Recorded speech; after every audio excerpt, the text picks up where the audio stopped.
দর্শক ইতিমধ্যে কিন্তু বেশ পরিমাণে উত্তেজনা সৃষ্টি হয়ে গিয়েছে এবং দেখতে পাচ্ছে যে শিক্ষার্থী এবং ছাত্রলীগের সদস্যদের ভিতরে কিন্তু ইট পাটকেল ছোড়াছুড়ি হচ্ছে এবং সূর্যসেন হল এবং ওখান থেকে কিন্তু এখনো আক্রমণ চলে যাচ্ছে, পাল্টা আক্রমণ চলছে এবং এদিকে কিন্তু ওরা এগিয়ে দিয়েছে। তা আমরা যেখানে সশস্ত্র আন্দোলনে যাইনি, আমরা শান্তিপূর্ণ আন্দোলনে বিশ্বাসী, আমরা মারাগাড়ায় বিশ্বাসী না, আমরা বস্তিগিরিতে বিশ্বাসী না, আমরা যেগুলো আজে বাজে কাজ করতে রাজি না, কিন্তু সেখানে কিন্তু এখনো চলছে। আপনারা দেখতে পাচ্ছেন, আপনারা যদি ক্যামেরাটা একটু দেখার পিছনে কিন্তু দেখা যাচ্ছে এখনো বাড়াবাড়ি চলছে। অর্থাৎ সেখানে ছাত্রলীগ অতর্কিত হামলা চালায়। আমরা ৭১ হলে আমাদের ভাইদেরকে আনতে গেছিলাম, ঠিক আছে?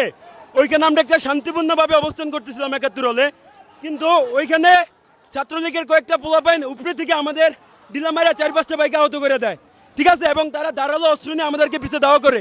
এর পরিপ্রেক্ষিতে পাল্টা দেওয়া চলতেছে। আমরা জাস্ট খালি তাদেরকে ডিফেন্ড করার জন্য এখানে দাঁড়িয়ে রয়েছে, আর কিছুই না। আমরা ৭১ হলে শান্তিপূর্ণভাবে গেছিলাম। হামলা করা, মারার কোনো উদ্দেশ্য নাই, কিন্তু বাংলাদেশে একমাত্র ছাত্র আন্দোলন, একমাত্র ছাত্র রাজনীতি, ছাত্রলীগ এসে বসে আছে, যেখানে একটা সময় দেখা গিয়েছে যে বিএনপির আমলে, জামাতের আমলে, এরশাদের আমলে, জিয়ার আমলে যে ছাত্রলীগ নাম শুনলেই তার বিরুদ্ধে আমল নাম আসতো মৃত্যুর।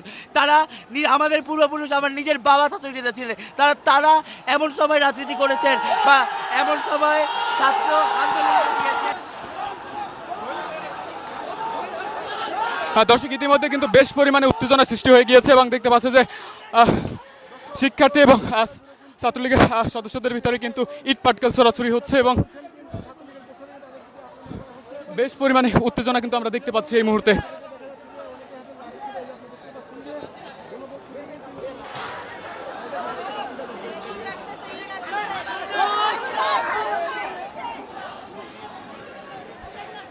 আমরা দর্শক দেখতে পাচ্ছি যে বিজয় ৭১ হলে এখানে কিন্তু বেশ পরিমাণে উত্তেজনা বিরাজ করছে এবং ইট পাটকেল ছোড়া হচ্ছিল।